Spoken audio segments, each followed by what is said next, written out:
For your situational awareness. My mantra is one team, one fight.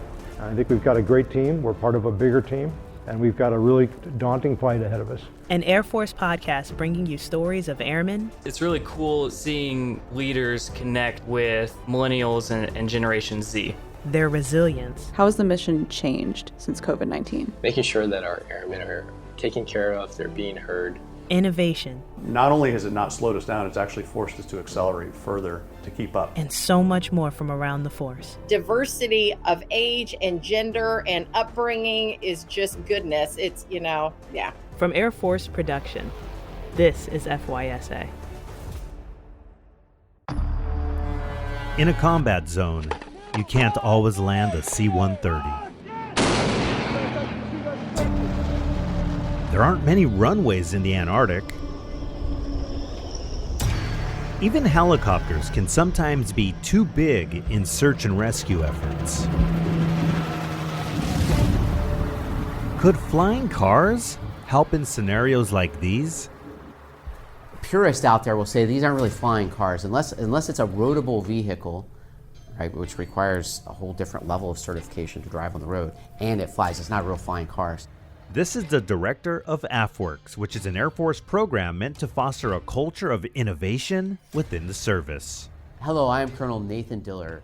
He's helping to bring flying cars, check that, he's helping to bring this new technology potentially to the Air Force and the commercial market.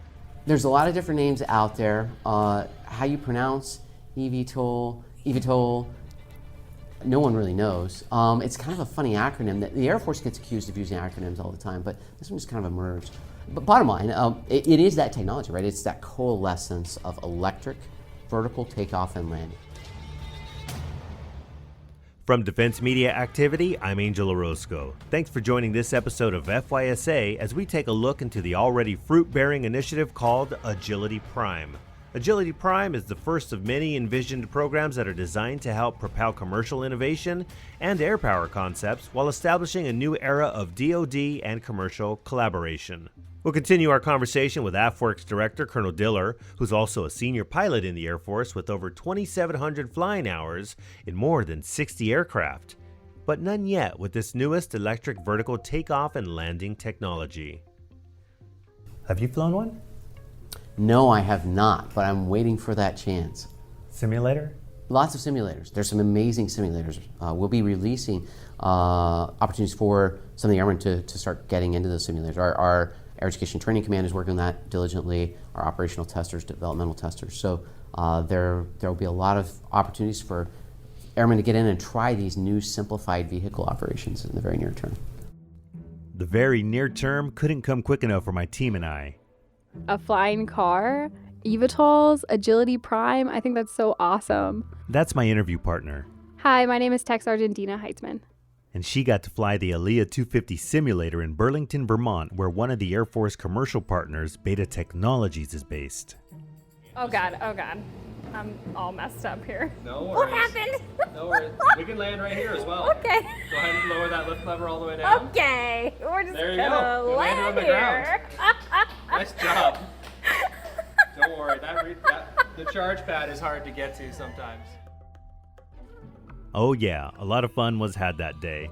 And work too. But we'll go back to the Green Mountain State in just a little bit because it's an amazing story of how their partnership with the Air Force led them from some carbon fiber parts in 2019 to a full-on legitimate current real-life flying eVTOL.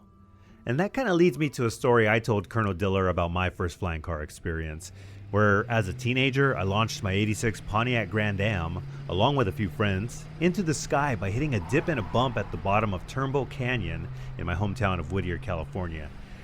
And of course, when I landed, there was an officer sitting at the intersection who saw the whole thing, pulled us over, called me a bat out of hell. You're driving like a bat out of hell. Lectured us, and then let us go. And so that stuck, and people love to talk about that. But so that's my first experience with flying cars. And it's amazing today that some 25 years later that we're literally talking about flying cars. Yeah, I think my first experience was test pilot, enjoying time at Edwards Air Force Base. came back from the French test pilot school, thought I was going to be Chuck Yeager. And get there, and after about 22 months, the Air Force had this great idea that I should go do some program management. So I went to the Space and Missile Center in LA Air Force Base. My wife, on that short notice move, already had schools picked out, knew where she was going to live, and because it was a short notice move, had a pretty high level of leverage on where that was going to be.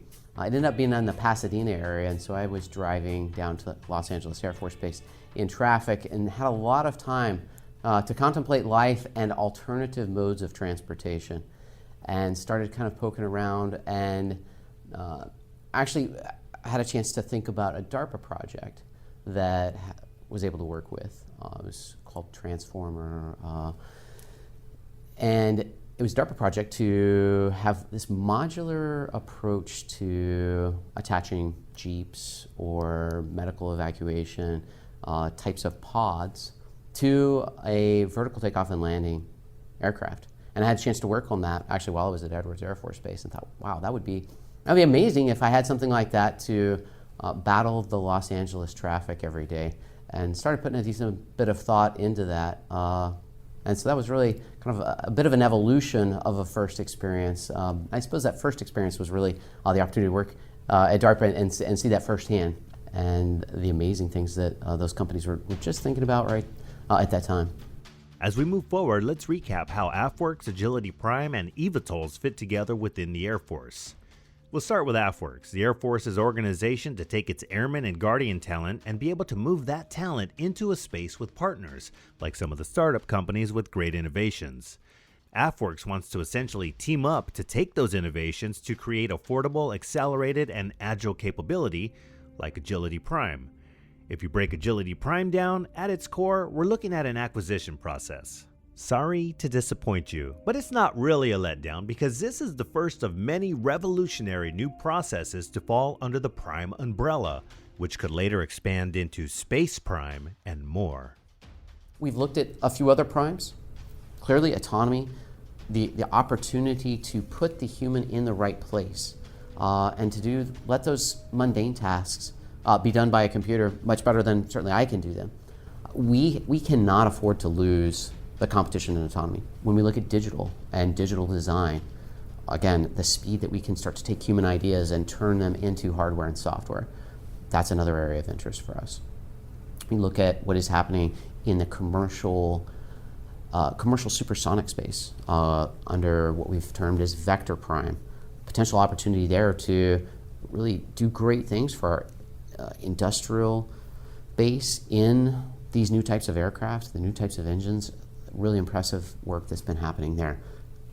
Energy Prime is one when we look at advancing our forces, finding alternative ways of making sure that there's electric, making sure that there's power in theater. Great things that are happening in the commercial sector. Where might there be a role for AFWERX to bring that in to our Department of the Air Force in order to provide that energy resiliency? Obviously, it's easier to tell what some of the other primes are about by just hearing their names like Energy Prime and Space Prime, but not so much with Agility Prime, and that's where the eVTOLs come in. The foundation of this technology is agile air mobility, which allows the Air Force to quickly flex to whatever the environment is. Coincidentally, on the day of my conversation with the colonel, he saw two V-22 Ospreys as he was walking into the Pentagon. The Osprey has vertical takeoff and landing capabilities, but is not electric. When you look at the complexity of those machines to do the job they're doing, it's absolutely phenomenal. The million consecutive miracles that make those astonishing vehicles fly, and they are an amazing capability for us into the future.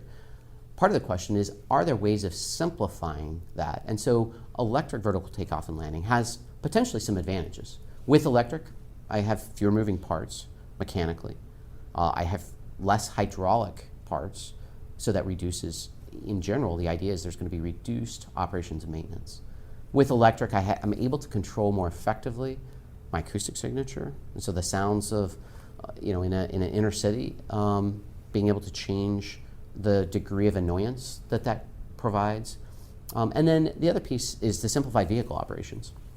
As I start to move to autonomy, if I'm baking that approach in, there is this concept that we could have a future world where everywhere could be an airport, anyone could be a pilot. When you look at the simplicity of my 9-year-old daughter who can go fly the drone around, we're still going to have, you still need airmen to fly these vehicles, but it might require a slightly different approach than the multi-million-dollar effort to take a guy like me and turn me into a fighter pilot. And so we have now our Detachment 62 under Air Education Training Command investigating what does it look like to maintain these vehicles in the future, what does it look like to be an operator of an autonomous system, and in the early stages, what does it look like to operate these vehicles? Imagine a future, as he just said, where anywhere can be an airport and anyone can be a pilot. Not just any airman can be a pilot, but anyone, period. And to be honest, that's a little frightening, but it's also very exciting for the military and the commercial market. When you look at all the hurdles, there's regulatory hurdles, and we have to go figure out how thousands of these things fly together, and we have to have charging stations.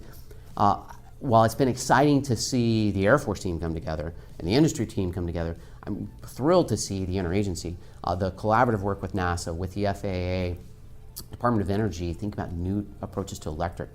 So I see an energy in the nation that's going to push this industry forward. You're not going to use it for everything all the time, but again, there's very compelling cases where total energy use, flying is actually lower than a vehicle use. How do we think about a future that provides that agility to the nation, provides that reduced energy consumption to allow us to still move from one place to the next to actually be in person with live human beings across large expanses? Air travel has done phenomenal things when you look at what airlines have done. We are actually working with some of the airlines in large freight movement to see how does this grow more broadly, and the question is, what do we do to make sure that these companies can be successful? The Air Force partnership, we think, is key. As we dive further into the partnership aspect of the Agility Prime initiative, it's important to not gloss over the ways and how the Air Force is helping the many startup partners commercialize electric vertical takeoff and landing vehicles. In short, the Air Force is leveraging unique DoD resources like test ranges, critical safety certifications, multi-tier funding, and also engineering expertise from departments like the Air Force Research Laboratory and others. One huge milestone happened for the program in May of this year, as reported by Air Force Radio News. Agility Prime takes off. With your Air Force News, I'm Staff Sergeant Angelo Rosario. The first airworthiness approval for a manned electric aircraft is awarded to Beta Technologies, a partner in the AFWERX Agility Prime program. Agility Prime is focused on big milestones already. The first one we'll talk about is with Beta Technologies and receiving the first airworthiness approval for a manned electric aircraft. How big was that for the program?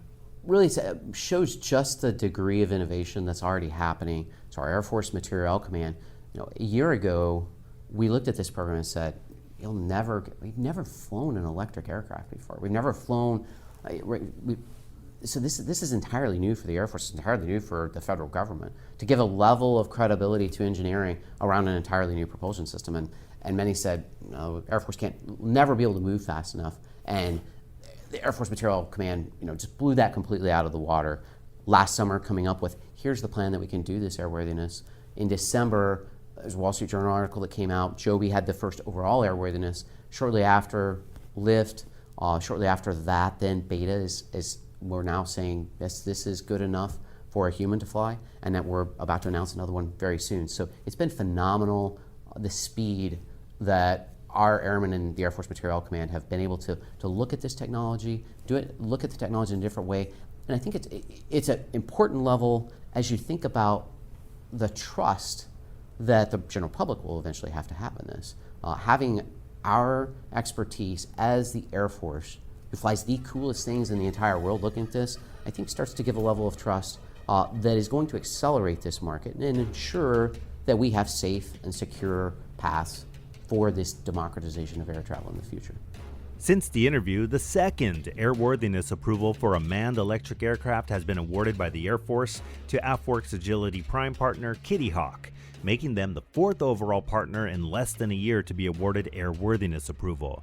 The other two besides Kitty Hawk and Beta received the approval for autonomous eVTOLs.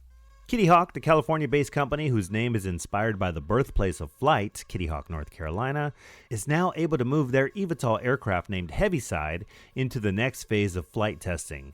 Not long ago, Kitty Hawk's Heaviside took part in the first AFWERX medevac operational exercise using an eVTOL. During the exercise, professionals from industry and the government assessed the Heaviside's ability to do medical evacuation, logistics, and personnel recovery, the latter in which Air Combat Command has a specific interest.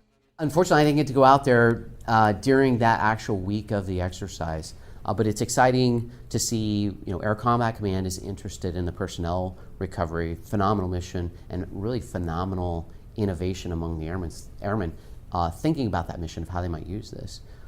Interesting things that kind of came out of that, and this goes back a little bit to the broader strategy of these dual-use technologies. When I'm looking at a future where we fly orbs into a new era of aerospace, I need those from a commercial perspective. If I want broad access, right, it needs to be compliant with American with Disabilities Act. Turns out, having something that's easy for a disabled passenger to get in and get out also is very important for potentially a downed pilot, a downed air crew. So we're starting to see this collaboration again and that team development in this new era of aerospace that we see allows an acceleration.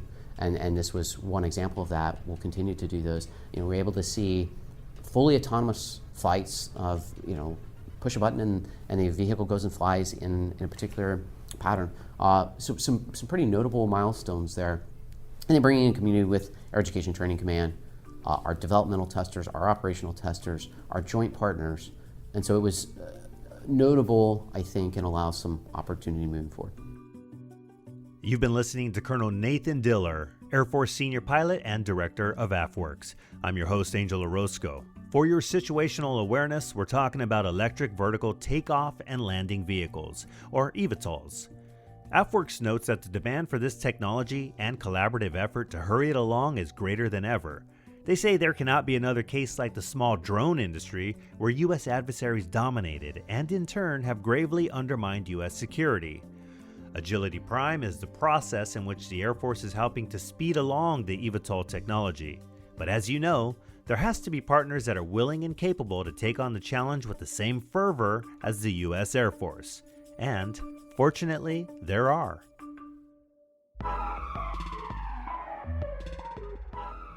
Beta Technologies is a group of incredibly passionate engineers really focused on a mission of creating a future of sustainable aviation. We think the only way to really make significant change in the world is to go out and do it. This is Mr. Blaine Newton, Chief Operating Officer of Beta Technologies. Really only have a couple requirements to work here. You have to have 2 out of 3 passions. You either got to be passionate about sustainability, technologically curious, or you got to be passionate about aviation. If you have 2 out of 3 of those, it means everyone in the company has at least one shared passion. When you bring that together, you can do pretty awesome things. So our focus is building the best product we can to change the future of aviation. That's very forward thinking too. And walking through your facilities, everyone looked happy. I mean, how cool is it that you can go out and fly during the middle of the day? What other place can you do that at? It's huge. It's part of our culture is to making sure that everyone has the chance to get up and experience flight. We're doing a disco picnic on Friday to get everyone that hasn't flown up in the air. Engineers and accountants and whoever, supply chain folks that understand what it's like to operate an aircraft and all the great things that come with it and the challenging things that come with it end up making a better product and are able to kind of understand and empathize with our customers and the users and the pilots. And not only that, it ignites some passion in folks for aviation, which we think is hugely important. My interview partner, Tech Sergeant Dina Heitzman, and myself took an old-fashioned airplane to meet with COO Blaine Newton, the New York State native. I was born in Pulaski, New York, really just right outside of Oswego near Boys of Syracuse, out in Syracuse, the 174th. I spent a lot of time in the base of the 174th. So. Do you know the 174th? I went to school for a year in Syracuse, Awesome. So I always spent there. Very cool. Long winters. Yeah, oh God, brutal. After a lengthy detour in the healthcare profession, Mr. Newton is thrilled to be back working in aviation, a field that he loves and the one his father, a former Master Sergeant and F-86 crew chief in the Air National Guard, introduced him to as a youngster. I remember subscribing to Flying Magazine from the probably 12 years old and fell in love with the Lake Renegade Turbo, which one of our partners has. But anyway, I started to learn how to fly in high school, and then life got in the way. And so to be able to pick it up again here has just been super meaningful for me. And you know, to be able to, I spent so many weekends with my father at the air base, even after we retired, staring at the A-10s and talking to those guys. And to be able to take the passion that he had and that he ignited in me and carry it forward to the next evolution in aviation is just awesome. This is definitely a passion play for me. We talked with Mr. Newton inside a charging pad for the Aliyah. You heard me right, a charging pad. But in this case, the word pad has a double meaning. It's like a small apartment, complete with kitchen, bedroom, and bath for pilots and crew members to kind of recharge their batteries between flights or missions. On top of that, there's a landing pad where the eVTOL lands and parks while it's charging its actual batteries. All of this can be found nestled at the airport in the literal and ideological green state of Vermont. Obviously, sustainability is a pretty important component of our lifestyles here, getting out and enjoying the mountain or the lake or whatever it may be. We're 99+% renewable energy in the state of Vermont, which means when we fly Aliyah on a flight test campaign, it's 0 emissions through the tailpipe, which is pretty remarkable. And so to be able to extend that and kind of, if we get out there first and prove this is capable, and we force some of the other aerospace companies to start to move in that direction, the impact we can have from reducing air emissions is huge. Right, it's by 2035, it's going to make up more than 50% of transportation emissions. The aerospace will. We need to be better. We just need to be better, and we're showing that you can do it. You can fly 0 emissions from the tailpipe. We're building a net zero production capability or a facility down the hill over here. You can do things in a way that's both commercially viable and sustainable. They're not mutually exclusive. This is a good transition into the modernization of flight. You know, this is kind of like that next step, that next evolution. Yeah, you know, we're a propulsion company first, and the enabling technologies here is not the aero, it's not the carbon fiber, it's propulsion, right? So being able to create distributed propulsion systems through the electric power plants and, you know, storing a lot of energy and transferring that energy to power very efficiently is the secret sauce here. And we're really good at that. And look, anyone who's in this space, all of our, I don't even call them competitors, everyone else that's trying to do this should be applauded. It's a hard challenge, it's an important challenge. We think we took a different route in that focusing on cargo, logistics, medical first, partnering with the Air Force, gives us an entree into the commercial markets later downstream. With a hardened product, and it just gives us massive advantage. So you know, everyone's got different flavors. Every aircraft is a point designed for a different need. We think ours is a really flexible platform that accomplishes a lot of missions pretty well. And with the Air Force, we'll find out what those are. It's a great tie into you working with the Air Force. It is. We've been so fortunate to be able to partner with the Air Force through the Agility Prime program. I mean, it's an extension of the team, and to be able to have access to the aviators and engineers that the Air Force has, it's, I mean, world class, right? It's accelerated us not only commercially because of the validation that comes from the world's greatest Air Force says, look, we want to operate your plane, but also just the real hard work that goes into building a plane to be augmented with folks from the Air Force has been huge, whether it's test pilots or engineers or the like. Now, how did you get involved with Agility Prime? So this was probably late 2019. We were encouraged by Colonel Diller to submit a Phase 1 SBIR proposal on whether or not this type of capability is even feasible. And we didn't have an aircraft at that time. We had some carbon fiber wings and a carbon fiber fuselage, and we put it together, and then we're very rapidly encouraged to apply for a Phase 2. And the thing that struck me about this, right, I spent a fair amount of time in healthcare working with governmental agencies. So I had my expectations set for this is going to be a 3-year contracting cycle. It was weeks, right? It was like, let's submit this, let's get it done, let's move.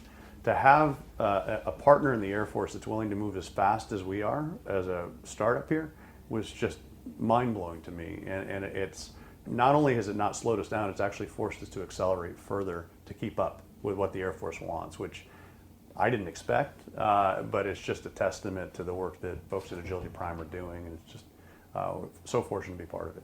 Yeah, I definitely think that's one thing the Air Force is noticing, that, you know, the end state of all of these 3-year contracts, that's unfeasible in this time. Yeah. So I'm glad that you were on the receiving end of seeing these contracts given to you in like weeks. Oh, it was crazy, just crazy, just awesome. And for us, right, so being able to close out a contract with the Air Force and then immediately turn to our commercial partners and say, hey, here's how this is going to accelerate us and de-risk the program commercially, and to our investors and say, look, these folks believe in us and they're going to help carry us over. It allowed us to double and triple that and leverage that into significant investment that reduces the risk, extends the runway, so to speak, not to use the runway because we don't need them. But yeah, it allowed us to leverage that into a really successful outcome, which is I think exactly what Agility Prime was intended to do, which was catalyze commercial growth. What about the engineering expertise? What have you noticed with that? Have you worked with the Air Force Research Laboratory? We have, and some of the modeling that they've done for us on some of the aero work has been outstanding. But the thing that struck me the most was the Air Force brought in a bunch of global experts to do ground vibration testing on this on serial number 2.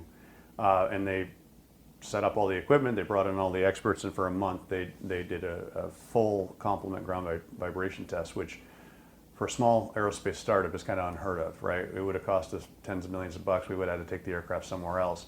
So to be able to lean into Air Force Research Labs, have them give us all this incredibly rich data that we wouldn't have had access to, that will support not only our military flight airworthiness, but also on the commercial side with the FAA, it's that kind of partnership just doesn't happen, right? And so normally it's the other way around, and so just the accelerant there is just huge. Newton predicts that eVTOLs will allow for inexpensive travel for a wide range of people. The passenger vision for this, the urban air mobility vision for this capability is certainly there. We think there's a massive opportunity before that in reducing the cost and creating new network topologies for logistics, right? If you talked about the recharge pad we're sitting in, we're going to put several hundred of them across the U.S. at mostly underutilized airports. Then we'll get into the urban side later downstream as we harden the aircraft through partnerships with the Air Force and UPS and others. We'll get to that passenger mission. And the passenger mission may be a little bit different for us. It doesn't need to be getting off your 30-foot penthouse and flying down to your office building. It can also be about flying from Springfield outside of Air Force Research Labs into DC, right? So you can start to create a regional air mobility map for cargo and passengers that changes the way people live and work around the U.S. It's not just about that urban air mobility access. That's awesome. I'm really partial because I'm actually from like Springfield, Dayton area. No kidding. And you were like, oh, Springfield to Yeah. DC, that's like me to go home for a weekend to go see my parents That's and then right. come back to work. For like $50, right? And it's quick and it's easy. You're not going through the mountains. It's just, it really does open up capabilities at an economic point that doesn't exist today in air travel. If you're wondering what it's like to fly this Arctic Tern bird-inspired eVTOL, well, at the moment, there's only so many people you can ask, and Blaine Newton, unfortunately, is not one of them, just yet. But the best description I've heard so far is from one of Beta's other partners, Martine Rothblatt, who is the CEO of United Therapeutics Corporation. And along with the CEO of Beta, Mr. Kyle Clark, they together had the concept for their electric vertical takeoff and landing vehicle. In Martine's beautiful description, she says, You're not fighting a machine through the air. Instead, you're almost like surfing the air. It's also aesthetically very beautiful. Anywhere like your angle of vision goes, whether it's to the beautiful booms, or the fuselage, the way that you have an almost 360 degree, field of vision, certainly more than 180 degree field of vision. You're sailing through the air in glass. That's what it's like. It's absolutely incredible. I will say that I have an immense sense of joy and satisfaction because this is something that Kyle and I conceptualized roughly 4 years ago.